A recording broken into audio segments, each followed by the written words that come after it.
नमस्कार दोस्तों, अब इस वीडियो में मैं आपको उन खबरों को दिखाना चाहता हूं, उन फोटोस और वीडियोस क्लिप को दिखाना चाहता हूं जिसके जरिए किसान आंदोलन को बदनाम किया जा रहा है। पहले मैं आपको यहां पर बता देना चाह रहा हूं, प्रधानमंत्री मोदी का एक वीडियो वायरल हो रहा है जिसमें वो एमएसपी को लेकर के वादा करते हुए दिखाई दे रहे हैं और ये 2014 से चुनाव से पहले का उनका वीडियो है। इसको लोग वायरल कर रहे हैं। इस वीडियो को आप पहले देख लीजिए, उसके बाद हम बात करेंगे कि किसान आंदोलन को किस प्रकार से बदनाम किया जा रहा है। पहले देखिए आप इसे।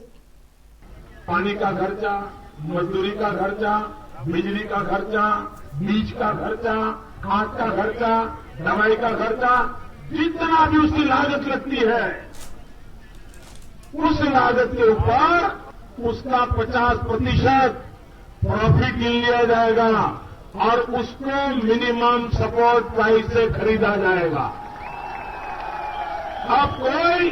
अब कोई किसान को लूट नहीं पाएगा।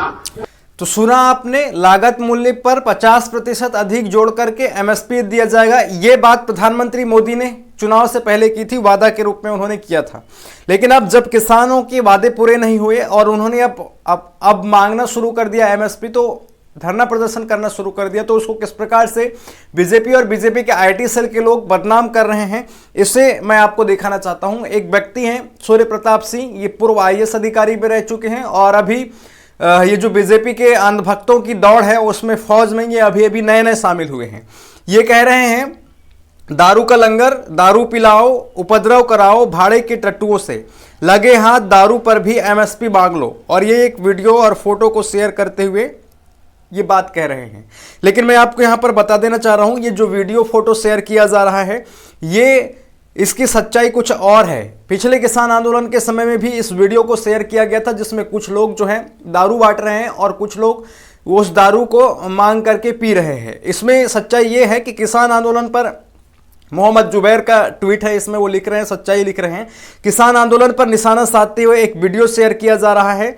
ये वीडियो 2021 में भी वायरल हुआ था। शराब बांटते हुए दिख रहे लोगों का ये वीडियो असल में एक धार्मिक स्थल है जहां काफी समय से शराब चढ़ाने की परंपरा है। इनका किसान आंदोलन से कोई लेना देना नहीं है। शराब बांटने का वीडियो किसान आंदोलन का नहीं बल्कि लुधियाना का है जहां शराब चढ़ाई जाती है। यानी कि ये जो वीडियो शेयर किया जा रहा है जिसमें शराब बांटा जा रहा है और बहुत से लोग उस शराब को मांग करके पी रहे हैं, वो उसे प्रसाद स्वरूप मांग करके पी रहे हैं, जो कहाँ का है, एक लुधियाना शहर का है जहां पर धार्मिक स्थल में शराब चढ़ाई जाती है और प्रसाद स्वरूप उस शराब को बांटा जाता है। लेकिन उसमें उसको कहां पर वायरल किया जा रहा है, किसान आंदोलन से जोड़ करके वायरल किया जा रहा है किसानों को बदनाम करने के लिए। ये यहां पर एक पहला ट्वीट, पहला खबर हो गया। दूसरी खबर, कई कुछ और वीडियोस के माध्यम से जो है किसानों को बदनाम करने की कोशिश की जा रही है। एक वीडियो क्लिप मैं आपको दिखाना चाहता हूं, एक लड़का क्या बोल रहा है, आप सुनिए। दो सवाल है, मेरी बात सुनो, मेरे सुनो, मैं बहुत दिनों से ढूंढ रहा था कोई मेरे को पंजाबी सिख मिले जो ये आंदोलन आते ना उठ के, इतने खाली है ये लोग, कोई आंदोलन उठ के आ जाएंगे। मेरे 2 सवाल है भाई से, ठीक है, बुरा मानने बेशक मानते रहो भाई। मेरे इलेक्शन आ रहे हैं 2 महीने भी नहीं, महीने बाद इलेक्शन आ जाएंगे। जब तुम्हें पता है मोदी सरकार किसानों की बात नहीं सुन रही, चुपचाप बैठो, वोट करके उसको हटा देना। क्या दिक्कत है तुम्हारे को? यहाँ पब्लिक को क्यों परेशान कर रहे हो तुम? दूसरी बात, अगर तुम्हें लगता है तुम्हें एमएसपी चाहिए, कृषि स्टेट का विषय है, मनमोहन सिंह को बोलो, उसको बोलो, भगवंत मान को, पंजाब के आलू, लुधियाना के आलू, अमृतसर के आलू 50 रुपए किलो खरीद ले। क्यों यहाँ पर अपनी ऐसी करवा रहे हो? इस वीडियो को भी शेयर करते हुए बीजेपी आईटी सेल के अनभक्त शेयर कर रहे हैं और उनमें से एक सूर्य प्रताप जो आईएएस पूर्व आईएएस ऑफिसर रह चुके हैं, वो लिख रहे हैं, इस बंदे ने दारूबाज आंदोलनजियों की धोती खोल दी। अगर मोदी सरकार आपकी नहीं सुन रही है तो 2 महीने में चुनाव है, मोदी जी को हरा दो, अपनी सरकार ले आओ। कृषि राज्य का विषय है, अपने काका पंजाब के सीएम भगवंत मान से कहो 50 रुपए किलो आलू खरीदे, क्यों नहीं खरीदता? हर फसल पर एमएसपी दे दे। यहां क्यों आए हो लोगों को परेशान करने? इस बंदे को मैं यहां पर बता देना चाह रहा हूं, कृषि राज्य सूची का विषय है, लेकिन उस कृषि पर कानून बनाने का और संचालन करने का अधिकार केंद्र सरकार को भी है। अगर पूर्णतः राज्य सूची के हाथ में होती कृषि, तो ये 3 कृषि कानून जो है मोदी सरकार पारित नहीं कर पाती, केंद्र के हाथ में भी होता है। आगे लिख रहे हैं, इससे सिद्ध होता है कि ये किसान नहीं विपक्ष द्वारा प्रायोजित भाड़े के टट्टू हैं। अगर जनता अपने पर आ गई तो इन नकली किसानों का बक्कल उतार देगी। इस प्रकार से यहां पर किसान को बदनाम किया जा रहा है। और आपको पता ही होगा कि संयुक्त किसान मोर्चा के द्वारा 16 फरवरी को भारत बंद करने का ऐलान किया गया था। इस वजह से बहुत सारे लोग ट्रैफिक में जाम हो गए थे और इस बीच एक लड़की प्रदर्शनकारी किसानों के बीच फंस जाती है और उनसे झगड़ने लगती है, किसानों को अपशब्द बोलने लगती है, अपने पिता समान किसानों को जो है दुनिया भर के माँ बहन की गालियां देनी शुरू कर देती है। और ये वीडियो जम करके वायरल हुआ। इस वायरल वीडियो को शेयर करते हुए सूर्य प्रताप लिख रहे हैं, किसान आंदोलन के नाम पर बेटी की इज्जत उतार रहे ये उपद्रवी, बहादुर बेटी ने डटकर मुकाबला किया, पानी उतार दिया मवालियों का। इस वीडियो क्लिप को जरा आप देखिएगा। इस वीडियो क्लिप में आपको समझ में आ जाएगा कि किसान किसी भी प्रकार से उस लड़की के साथ अभद्र व्यवहार नहीं कर रहे हैं, उल्टा वो लड़की अभद्र व्यवहार किसानों के साथ कर रही है, मां बहन की गाली दे रही है। इस वीडियो क्लिप को सुनिए।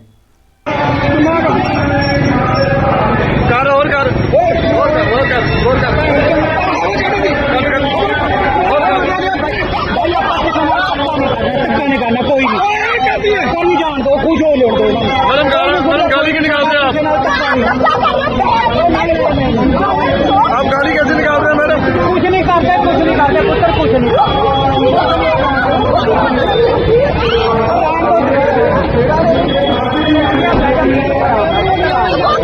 कोई गलती नहीं, हटा रहे हैं ना, हटा रहे हैं।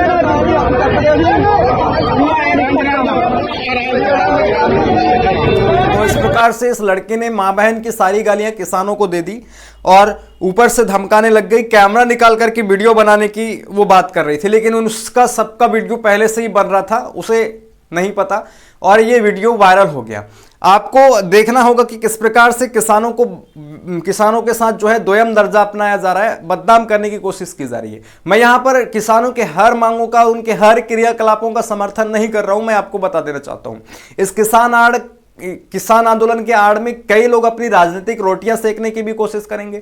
दूसरी बात, कुछ लोग जो आपको पता है कि भारत में जो पंजाब वाला क्षेत्र है वहां से खालिस्तान नाम के राज्य की मांग होती है, तो उस खालिस्तानी मांग को जो आगे बढ़ाने वाले लोग हैं, जो आंदोलन करने वाले लोग हैं, उस गतिविधि में जो भाग लेने वाले लोग हैं, वो भी इस किसान आंदोलन में अपने हितों को साधने के लिए शामिल होते हैं, ये भी है। दूसरी बात, बड़े बड़े उद्योगपति किसान जो टैक्स से बचना चाहते हैं और कृषि सब्सिडी का लाभ उठाना चाहते हैं, और मतलब कि जो बहुत बड़े किसान हैं जिनको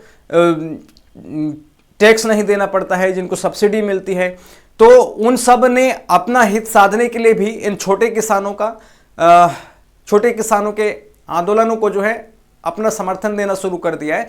तो कहने का मतलब यह है कि किसान आंदोलन में कुछ लोग हो सकते हैं, 1-2% हो सकते हैं जो असामाजिक तत्व हैं, जो सरकार को बदनाम करने, सरकार को उखाड़ फेंकने की बात करते हैं, खालिस्तान की मांग करने की बात करते हैं। लेकिन उस आधार पर सभी किसानों को बदनाम नहीं किया जा सकता, सभी किसानों की मांग को नाजायज नहीं ठहराया जा सकता है। इसलिए मैं आपको यहां पर बताना चाहूंगा कि आप इन चीजों को गहराइयों से देखें और किस प्रकार से किसानों को बदनाम करने की कोशिश की जा रही है उस पर भी आप गौर करें। कुछ फोटोस आपको मैं यहां पर दिखाना चाहता हूं, और ये IT and social media cell BJP के लोग शेयर कर रहे हैं। इस फोटो को देखिए, जिसमें कार है, कार में किसान आंदोलन का झंडा लगा हुआ है, गाड़ी का नाम रेंज रोवर है। ऊपर लिख रहे हैं बीजेपी आईटी सेल के लोग, मुझे भी ऐसी कार वाला किसान बनना है। दूसरा फोटो देखिए, इसमें भी एक गाड़ी है, बड़ी सी मर्सिडीज बेंज जी क्लास की गाड़ी है, और इसमें भी सर्वश्रेष्ठ हिंदू करके कोई है, वो पोस्ट करते हुए लिख रहे हैं, भाई ये वाली लेने के लिए कौन सी खेती करनी होगी किसान। यानी कि इन लोगों की मानसिकता देखिए, अगर किसान पिज्जा बर्गर खाते हुए इनको दिख जाए तो ये कहने लगते हैं, बीजेपी आईटी सेल के लोग और अंधभक्त कहने लगते हैं कि ये तो पिज्जा बर्गर खाने वाले लोग हैं, ये किसान कहां से हो गए। और हमारी मेन स्ट्रीम मीडिया में बैठे हुए लोग भी ये कहते हैं कि ये तो पिज्जा बर्गर खाने वाले लोग हैं, बड़े बड़े लोग हैं, ये किसान कहां से हो गए।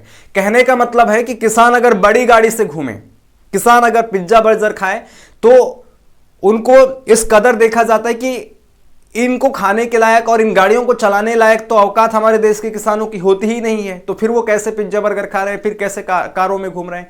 यानी कि आप सोच सकते हैं, किसानों को वो पिज्जा बर्गर खाते हुए भी नहीं देख सकते हैं, किसानों को बड़ी महंगी गाड़ियों में घूमते हुए भी नहीं देख सकते हैं। यानी कि किसानों को केवल मजदूरी, मेहनत कश, खेतों में पड़े गरीबी तबकी में देखना चाहते हैं। और जो गरीब है, जो मारा कुचा जीवन जी रहा है, जो पिज्जा बर्गर नहीं खा रहा है, दिन भर मेहनत कर रहा है, उसे ही हमारे देश में किसान माना जाता है। यानी कि आप सोच सकते हैं इन बातों की गहराइयों को। इस पर जतिंदर गिल जिम्मी लिख रहे हैं, वह क्या मानसिकता है, किसान हर समय बस खेत में दिखे, किसान भूखा नंगा दिखे, किसान कर्ज में डूबा दिखे, किसान का बच्चा अच्छे स्कूल में ना दिखे, किसान अच्छे हॉस्पिटल में ना दिखे, किसान फटे हाल दर दर भटकता दिखे, तो वह सच्चा किसान। वाह वाह वाह, क्या सोच है। तो आप सोच सकते हैं किस कदर यहां पर किसानों के आंदोलन को बदनाम करने की कोशिश की जा रही है। और यह केवल किसान आंदोलन की ही बात नहीं है, आप वर्तमान समय में देख लीजिएगा तो वर्तमान सत्ता के दौर में हर कोई जो सरकार से सवाल करने के लिए सड़क पर निकल रहा है, आंदोलन करने निकल रहा है अपने संगठन समूह के साथ, तो उनको कहीं ना कहीं विपक्षियों के साथ जोड़ करके या फिर देशद्रोह के साथ जोड़ करके, आतंकी खालिस्तानी बता करके उनको बदनाम करने की कोशिश की जाती है। आपने देखा है महिला खिलाड़ियों ने जब अपना धरना प्रदर्शन किया अपने यौन शोषण के खिलाफ, तो उनको भी बदनाम करने की कोशिश की गई। हमारे जवानों ने जब अपने पेंशन को लेकर के धरना प्रदर्शन किया जंतर मंतर में, तो उनको बदनाम करने की कोशिश की गई। युवा जो है रोजगार मांगने के लिए जब सड़क पर निकलते हैं तो उनको बदनाम करने की कोशिश की जाती है। बिहार में ही आपने अभी देखा ALP रेलवे भर्ती को लेकर के आंदोलन किया गया छात्रों के द्वारा, तो उनको बदनाम करने की कोशिश की गई, उनको जेल में ठूसने का काम किया गया। अब किसान और पहले भी किसानों ने जब आंदोलन किया तो उनको आतंकी खालिस्तानी बता दिया गया।